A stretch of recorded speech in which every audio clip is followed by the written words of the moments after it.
ஒண்ணு ஃபர்ஸ்ட் என்னடி? அன்பய வெதிரேகி, கேவலான்வயி, கேவல வெதிரேகி. கேக்குறதா? சுவாமி அன்வய விதிரேகி, கேவலான்வயி, கேவல வெதிரேகி. கேவல விதிரேகி, கேவலான்வயி. மூணாவது என்ன சுவாமி? கேவலான்வயி. கேவலான்வயி. ஓகே. இப்போ அன்பய வெதிரேகின்னா என்ன, கேவலான்வயின்னா என்ன, கேவல வெதிரேகின்னா என்ன? அன்பய வெதிரேகி அப்படின்னா அன்பய வியாப்தி வெதிரேக வியாப்தி ரெண்டும் இருந்ததுன்னா அதுக்கு அன்பய வெதிரேகின்னு பேரு. அன்பய வியாப்தி மட்டும் இருந்தா அது கேவலான்வயி, வெதிரேக வியாப்தி மட்டும் இருந்தா அது கேவல வெதிரேகின்னு ரெண்டுத்துக்கும் வேறுபாடு. இப்போ கேவலான்வயி என்ன சுவாமி? அன்வய விதிரேகி மட்டும், கேவலான் விதிரேகி. அடுத்தது என்ன? அன்வய கேவலான்வின்னா அன்வயாப்தின்னா என்ன? அன்வயாப்தின்னா என்ன அப்படின்னா எங்கெங்கெல்லாம் ஹேத்து இருக்கோ அங்கெல்லாம் சாத்தியம் இருக்கும் அப்படின்னா அதுக்கு அன்வய வியாப்தின்னு பேரு. எங்கெங்கெல்லாம் சாத்தியம் இல்லையோ அங்கங்கெல்லாம் ஹேத்து இருக்காது அப்படிங்கிறது வெதிரேக வியாப்தி. இப்போ அன்வய வியாப்தி வெதிரேக வியாப்தி ரெண்டும் இருந்ததுன்னா அது அன்வய வெதிரேகி. ரெண்டும் இருந்தா அது அன்வய வெதிரேகி. வெறும் அன்பய வியாப்தி மட்டும் இருந்தா அது கேவலான்வயி, ஒரு வெதிரேக வியாப்தி மட்டும் இருந்தா அது கேவல வெதிரேகின்னு மூணுத்தையும் பிரிக்கிறான். இப்போ உதாரணம், எத்திர எத்திர தூமஹா தத்திர எத்திர வன்னிகி அப்படின்னு சொல்ல மகாநசம் மடப்புலி அப்படின்னு சொல்லி சொல்றோம். இது அன்வய வியாப்தி. எங்கெங்கெல்லாம் வண்டி இல்லையோ அங்கங்கெல்லாம் புகை இருக்காது அப்படின்றது கோலம் குட்டை இது மாதிரி இடத்த சொல்றோம். அது வெதிரேக வியாப்தி. அன்வய வியாப்தி வெதிரேக வியாப்தி ரெண்டும் சொல்றோம். அன்வய மாத்திர வியாப்திக்கும் கேவலான்வயி அப்படின்னா என்ன? ஒரு பானை இருக்கு, அதுக்கு ஒரு பேர் இருக்கா இல்லையா? பானைக்கு ஒரு பேர் இருக்கா இல்லையா? பானைக்கு ஒரு பேர் இருக்கோ? அப்ப அது பேர் இருக்கிறது, பெயரை உடையது. அபிதேயம்னா பேர் இருக்கு. எதனாலன்னா பிரமேயத்துவா நமக்கு தெரியறதுனால. எப்படின்னா படவது அப்படின்னு அனுமானம். இப்ப இதுல எப்படி சொல்லணும்? நம்ம முதல்ல சொன்னோம் எங்கெங்கெல்லாம் தூமம் இருக்கோ அங்கங்கெல்லாம் பண்ணி இருக்குன்னு சொன்னோம். இங்க என்னது பக்ஷம் சாத்தியம் ஹேத்து என்ன இதுல அப்படின்னு கேட்டா கடஹா அபிதேயா பிரமேயத்வாத் படவது அப்படின்னு சொல்ற அனுமானம். இப்போ எத்திர எத்திர பிரமேயத்துவம் எங்கெங்கெல்லாம் பிரமேயம் இருக்கோ அதெல்லாம் வேறை உடையது அப்படின்னு சொன்னா இது அபிதேயத்துவம்ன்றது எங்கெங்கெல்லாம் இருக்கோ அங்கங்கெல்லாம் பிரமேயத்துவம் அப்படின்னு நம்ம சொல்லலாம். எங்கெங்கெல்லாம் அபிதேயத்துவம் இல்லையோ அங்கங்கெல்லாம் பிரமேயத்துவம் இல்லைன்னு சொல்ல முடியவே முடியாது. வெதிரேக வியாப்தி வரவே வராது. புரிஞ்சுதா புரியலையா?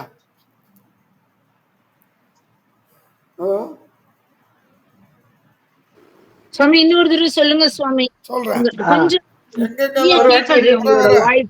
எங்கெங்க பிரமேயத்துவம் இருக்கோ அங்கங்க அபிதேயத்துவம் அப்படின்னு சொல்றோம். எங்கெங்க பிரமேயத்துவம் அதாவது அபிதேயத்துவம் இல்லையோ அங்கங்கெல்லாம் பிரமேயத்துவம் இல்லைன்னு சொல்ல முடியாது. புரிஞ்சுதா?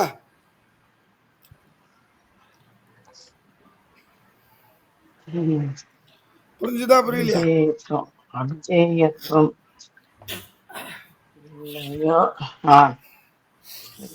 இங்கே எங்க பிரமேயம் இல்லையோ அங்க அபிதேயத்துவம் இல்லைன்னு சொல்ல முடியாது. அவ்வளவுதானே சுவாமி? ஆமா, அபிதேயத்துவம் பிரமேயத்துவம் ரெண்டும் என்னன்னா கேவலான்வின்னு பேரு. எங்க பார்த்தாலும் எங்கேயும் இருக்கும். உலகத்துல பெயர் இல்லாத ஒரு பொருள் அப்படிங்கிறது கிடையவே கிடையாது. தெரியாத பொருள்னு ஒண்ணு தனியா சொல்ல முடியாது அப்படின்னு சொல்றாங்க. சரி, இப்ப நம்ம அடுத்தது வருவோம். கேவல வெதிரேகின்னா என்ன? கேவல வெதிரேகினா வெதிரேக வியாப்தி மட்டும்தான். எப்படி உதாரணம் என்ன காமிச்சா? பிருத்திவி இதரேபியோ வித்யதே கந்தவத்வாத்துன்னு சொன்னான். இப்ப நீங்க நல்லா கவனிக்கணும். எது இதரேபியோ ந வித்யதே தத் கந்தவத்துன்னு சொல்றான். அதாவது பிருத்திவியானது மற்றதிலிருந்து வேறுபடுகிறது. எதனால அப்படின்னா வாசனை உடையதுனாலன்னு சொல்றோம். இப்ப நான் என்ன சொல்றேன், இப்ப அன்வையாச்சு சொல்லுங்க, எந்த எங்க கந்தவத்தம் இருக்கோ அங்கங்க பிருத்திவி இதர பேதம் பிருத்திவி காட்டில் வேறுபட்டது அப்படிங்கிற அன்வையாச்சு சொல்ல முடியாது. ஏன்னா கந்தவத்தம் எங்க இருக்கும், கந்தவத்தம் எங்க இருக்கும், எங்கேயும் இருக்காது, எங்கேயும் இருக்காது, இதுல மட்டும்தான் இருக்கும் இல்லையா, மட்டும்தான் இருக்கும், மட்டும்தான் இருக்கும். அப்போ எது கந்தவத்து பிருத்திவியாக கந்தவத்தும்னு சொன்னா அது மற்றதை காட்டிலும் வேறுபட்டதுன்னு காமிக்குமா இல்லையா, ஜலாத்தை காட்டிலும் வேறுபட்டது. ஏன்னா கந்தவத்து. அப்போ பிருத்திவியானது ஜலங்களை காட்டிலும் வேறுபட்டது ஏன்னா கந்தத்தை உடையதுனால. இப்ப என்ன சொல்லுங்க, எத்திர கந்தவத்தும் தத்திர ஜலாதிபேதகான்னு சொல்ல முடியாது. ஏன்னா கந்தவத்தம்ன்றது பட்சமா போயிட்டதுனால. புரியுறதா, கந்தவட்டம் வந்து பட்சமா போயிட்டதுனால. புரியுறதா புரியுதா சுவாமி கடகோபன் சுவாமி? ஹலோ சடகோபன் சுவாமி அடியன் சுவாமி புரியுதா? வந்து புரியுது அடியன். பிருத்திவியில மட்டும் கந்தம் இருக்கும். பிருத்திவி விட்டு மற்ற இடத்துல இருக்காது. அசாதாரணமான விஷயம். இப்படி அன்வய வியாப்தி விதிரேக வியாப்தி சொல்லிட்டான். இப்ப இதுக்கெல்லாம் என்ன பேரு, சத்தேதுன்னு பேர். நான் ஏற்கனவே நேத்திக்கு சொன்னேன். வியாப்தி பட்ச தர்மத்தா பராமர்சம் அனுமதிக்கெல்லாம் சத்தேதுன்னு பேர் அப்படின்னு சொன்ன. பக்ஷா சபக்ஷா விபக்ஷான்னு 3. பக்ஷம்னா என்ன, சபக்ஷம்னா என்ன, விபக்ஷம்னா என்ன? இப்போ அடி எனக்கு திடீர்னு லேசா தலைவலி வந்துடுத்தேன், அதனால நான் படுத்துட்டேன். வந்து இப்ப பார்த்தா மறந்து போயிட்டேன். அப்புறம் போன் அடிச்ச உடனே தான் எழுந்துட்டேன். இப்போ 5:15 தான் போட்டேன். நான் முடியும்ட்டு வந்து போட்டேன். வந்தா படுத்துட்டான். 4:15 வந்து படுத்துட்டேன். நான் 4:30 மணிக்கு வந்து படுத்துட்டேன். அப்ப நீங்கெல்லாம் 5:15 வந்துட்டேங்க. வந்துட்டு வரலையே அப்படின் போது நீ கிளாஸ் நடக்குமா நடக்காதா அப்படின்னு ஒரு சந்தேகம் உங்களுக்கு எல்லாம் இருந்ததோ இல்ல, இருந்ததா இல்லையா? அதுக்கு என்னன்னு பேரு, பட்சம்னு பேரு. இது நடக்குமா, ஒரு விஷயம் நடக்குமா நடக்காதான்னு நினைக்கும். அப்புறம் சந்திரி மேடம் வந்து போன் பண்ண உடனே நான் வந்துட்டேன் அப்படின்னு சொன்ன உடனே அவளுக்கு நிச்சயமா சரி கிளாஸ் நடக்கும் அப்படின்னு தெரிஞ்சுட்டா, அது நிச்சயமா சாத்தியம் இருந்ததுன்னா அதுக்கு சபக்ஷம்னு பேர். நிச்சயமா சாத்தியம் இல்லை, சரி வரல, நம்ம 1/4 மணி நேரமா வெயிட் பண்றோம், வரமாட்டார் அப்படிங்க, இன்னைக்கு கிளாஸ் கிடையாதுன்னு தீர்மானம் பண்றேங்கன்னா அதுக்கு என்னன்னு பேரு, விபக்ஷம்னு பேரு. புரிஞ்சுதா? புரிஞ்சுதா? ஏதாவது புரிஞ்சுதா? பாடம் நடக்குமா நடக்காதான்னு சந்தேகம் வந்ததுன்னா அப்போ பக்ஷம்னு சொன்னா சாத்திய சந்தேகா பட்சதா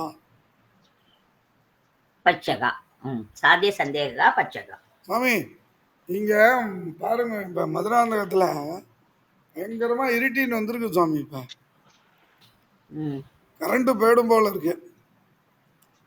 அப்போ நான் வந்து ஊகம் பண்றேன், நீங்க மழை பெய்யுமா பெய்யாதான்னு நான் நினைச்சிட்டு இருக்கேன்னா இடி இடிக்கிறது, மின்னல் மின்றது. அப்போ நான் அனுமானம் பண்றேன் மழை வரப்போறது இல்லை, காத்து வந்து களைச்சி விட்டு போயிட போறது. எனக்கு அனுமானம் வருது, என்ன வருது, ககனம் மேகவத்து, இந்த ஆகாசமானது மேகத்தை உடையதுன்ற ஞானம் எனக்கு வருமோ? அப்ப கனகர்ஜனத்தை கொண்டு நான் மேக அனுமானம் பண்ண முடியுமா முடியாதா? இதுதான் சாத்திய சந்தேகம். வரும், நிச்சயமா தெரியாது வருமா வராதான்னு, ஆனா வரும் அப்படிங்கிற சந்தேகத்துல அனுமானம் பண்ண முடியும். சாமி க்ஷமிக்க இந்த பங்கில சாத்திய சந்தேகத்தான்னு சுவாமி சாதிச்சு இதுல சந்திக்த அதான் சாத்தியவான் அதனுடைய அர்த்தம் அது. அது சந்திக்தம் எது சாத்தியம் சந்திக்த சாத்தியம்னா சந்தேகத்தை உடையதாக சாத்தியம் இருக்கிறதுன்னு அர்த்தம். எனக்கு கூட சந்தேகமா இருந்தது, பத்மாவதி மேடம் என்னடா இன்னும் கேள்வியே கேட்கலையே அப்படின்னு ஒரு சந்தேகம் எனக்கு இருந்தது. இப்போ என்ன இருந்தது, அப்போ சந்திக்த சாத்தியத்துவம் எனக்கு இருந்ததோன்னு இதான் பட்சதா, புரிஞ்சுதா? இப்ப கேட்டுட்டா மாமி, பத்மாவதி மேடம் கேட்டுட்டா. ஆக நிச்சயமா ரைட் மாமி வந்திருக்கா. இப்ப மாமி சந்தேகமே கேட்கல வரல அப்படின்னா, இங்க இல்ல ஸ்கிரீன்ல நீங்க இல்ல அப்படின்னா இன்னைக்கு மேடம் வரவே, பத்மாவதி மேடம் வரல பட்சம். புரிஞ்சுதா? பாடம் புரிஞ்சுதா மேடம்? பத்மாவதி மேடம் தப்பா அடே பாக்ய சுவாமி நல்லா புரிஞ்சது. தப்பா எடுத்துக்காதீங்க அபச்சாரம். சந்திக்தம்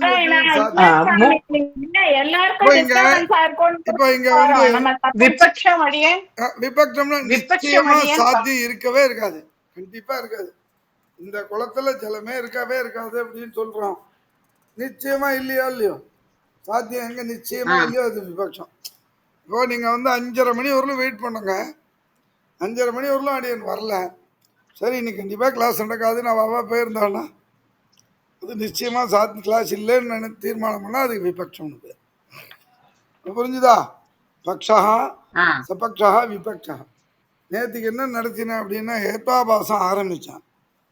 ஏத்வாபாசம் எத்தனை வகைப்படும் அப்படின்னு கேட்டா 5 வகைப்படும் நேற்றுக்கு பார்த்தோம். இல்ல ஏத்வாபாசம் இப்ப அடுத்தது நேற்றுக்கு சடகோபன் சார் வச்சுட்டு நான் நேற்றுக்கு சொன்னேன்.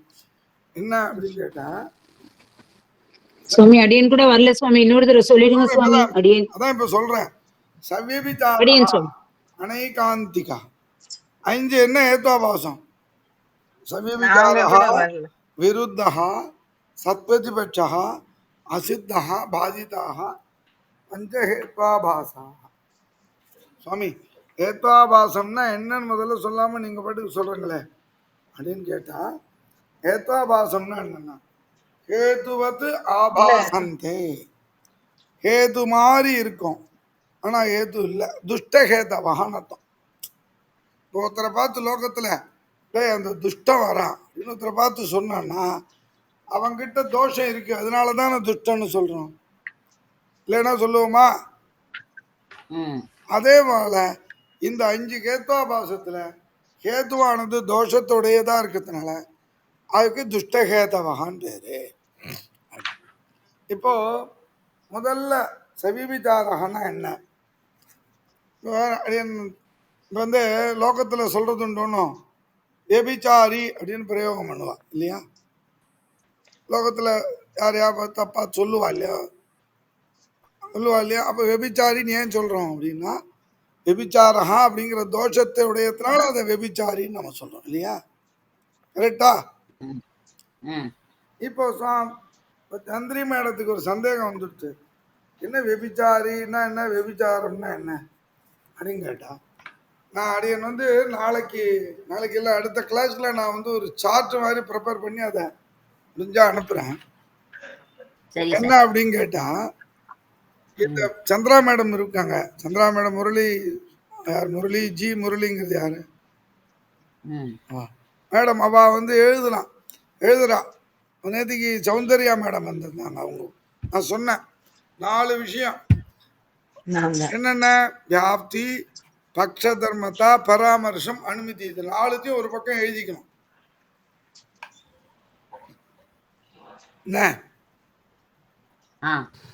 கொஞ்சம் மெதுவா சொல்லுங்க சுவாமி. வியாப்தி அந்த 4 சொல்லுங்க சுவாமி. வியாப்தி பக்ஷ தர்மதா பக்ஷ தர்மதா பராமர்சா திரும்பி வியாப்தி பக்ஷ தர்மதா பராமர்சா அனுமதி அனுமதி. இது 4த்தையும் இங்க வச்சுக்கோ. குறுக்க ஒரே நிமிஷம் விஞ்ஞாபிச்சோம், அப்புறமா கேள்வி வச்சுக்கோ.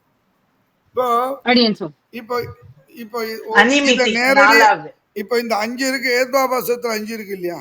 சவிபிச்சாரகா விருத்தகா சத்பிரதிபட்சா அசித்தா பாதித்தான்னு 5 இருக்கு இல்லையா? இந்த 4யும் இது 5 நேரடியா இந்த நாளையும் இன்னொரு தரம் கொஞ்சம் மெதுவா சொல்லுங்க சுவாமி எழுதிக்கிறதுக்கு. நான் இன்னும் இது பண்ணவே இல்லை, ஆரம்பிக்கவே இல்லை மாமி. இன்னும் 5 ஏத்வாபாசத்தை இந்த 4ல எது எதை நேரடியா பிரதிபந்திக்கும், தட எதிர்த்து சொல்லும், எது ஏதாவாசம். மறைமுகமா சொல்லுங்கிறத இங்க சொல்ல போறான். எப்படி கேட்டா முதல்ல சொல்றான் சவிபிச்சாரகாங்கிறத முதல்ல பிரிக்கிறாவ. சவிபிச்சாரகா 3 விதம். சவிபிச்சாரகான்னு என்ன அர்த்தம்னா 3 விதம். அது இப்ப எப்படி சுவாமி 3 விதம் என்னென்ன? சாதாரணகா, அசாதாரணகா, அனுபசம்ஹாரி. இதுதான் நடத்தின ஆரம்பிச்சேன். அப்புறம் சாதாரணகான என்ன சுவாமி லக்ஷணம் முதல்ல எழுதிக்கணும். நேற்றுக்கு சடகோபன் சாரை வச்சுட்டு சொன்னேன். சாத்தியம் லக்ஷணத்தை ஸ்டெப் பை ஸ்டெப் எழுதிட்டு வரணும், கீழே கீழே எழுதிடணும். அதுக்கு இந்த மேடம் சௌந்தர்யா மேடம் எழுதினாங்க, கோபாலன் சார் கூட எழுதினார். என்னென்ன லக்ஷணத்து மேலே எழுதணும்? சாத்தியம், அதுக்கு கீழே அப்படியே இந்த மேத்ஸ் மாதிரி எழுதணும். சாத்தியம், சாத்தியாபாவா, சாத்தியாபாவவத் தத்விருத்தித்வம். இதான் லக்ஷணம். லக்ஷணம் இப்போ யாராவது மேடம் சொல்லுங்க மேடம். இல்ல கிரமம் நீங்க வந்து ஃபெயில். சந்திரி மேடம் வந்து இன்னைக்கு ஃபெயில். நான் ஸ்டெப் பை ஸ்டெப். சந்திரி மேடம் இன்னைக்கு 0 மார்க். ஒரு சாத்தியம் சாத்தியாபாவக சாத்தியபாவத் சாத்தியாபாவத் தத்விருத்தித்வம். விருத்தித்வம் விருத்தித்வம் லக்ஷணம். இது லக்ஷணம் சாத்தியாபாவத் விருத்தித்வம்னு லக்ஷணம். அது புரியறதுக்கோசரம் அடி இந்த ஸ்டெப் பை ஸ்டெப்பா சொல்றேன். சந்திர மேடம் சாரி மேடம், சாரி. இல்ல சார், சொல்லுங்க சொல்லுங்க. இப்ப பாருங்க, இந்த எழுதுறவா எழுதிக்கலாம். இப்போ ஆமா பக்ஷம் சாத்தியம் ஹேத்து இதுல இடத்துல சொல்லணும். இப்போ பக்ஷம் சாத்தியம் ஹேத்து சொல்லணுமல்ல. பக்ஷம் எது? பக்ஷா நான் நேற்றுக்கு சொன்னேன். பக்ஷங்கிறது பெரும்பாலும் பிரதமா விபக்தி முதல் வேற்றுமையில இருக்கும். நேற்றுக்கு சொன்ன சடகோபன் சார் வச்சுட்டு நான் சொன்னேன். சடகோபன் சார் இருக்காரா? நேற்றுக்கு சொன்ன தேவரை வச்சுதான் விஞ்ஞாபிச்சேன். முதல்ல பக்ஷம் என்ன விபக்தியில இருக்கும்? முதல் வேற்றுமையில இருக்கணும். சாத்தியமும் பெரும்பாலும் முதல் வேற்றுமையில இருக்கும். கேத்துங்கிறது 5ஆம் வேற்றுமையில தான் இருக்கணும். அதுக்கு லட்சணம் இருக்கு. 5ஆம் வேற்றுமையில் கூட இருக்கக்கூடியதான காரணத்தை சொல்லக்கூடியது ஹேது அப்படிங்கிறத சொல்லிருக்கான். சாத்தியத்தை சொல்லக்கூடியது பிரதிஜா அப்படின்னு அவ லட்சணம் ஒன்றுத்துக்கும் டெஃபினேஷன் கொடுக்குறான்.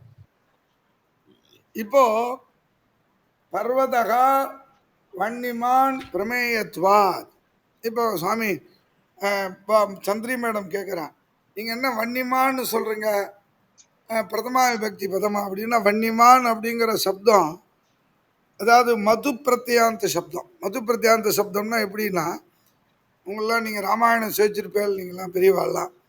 எப்படி கேட்டால் ராமாயணத்தில் சங்கேப ராமாயணத்தில் சொல்லும்போது கோன்மஸ்மின் சாம்பிரதம் லோகே குணவான் கஷ்ட வீரியவான் தர்மஜ்ஞச்ச கிருதஜ்ஞச்ச சத்யவாக்கியோ திருடவிரதா அப்படின்னு வால்மீகி பகவான் நாரதரை பார்த்து கேட்கும்பொழுது புத்திமான் நீதிமான் வாக்மி ஸ்ரீ புத்திமான் நீதிமான் இதெல்லாம் மது மான் மான் இது மாதிரி வந்ததுன்னா அது மதுப்பந்த சப்தம்னு பேரு.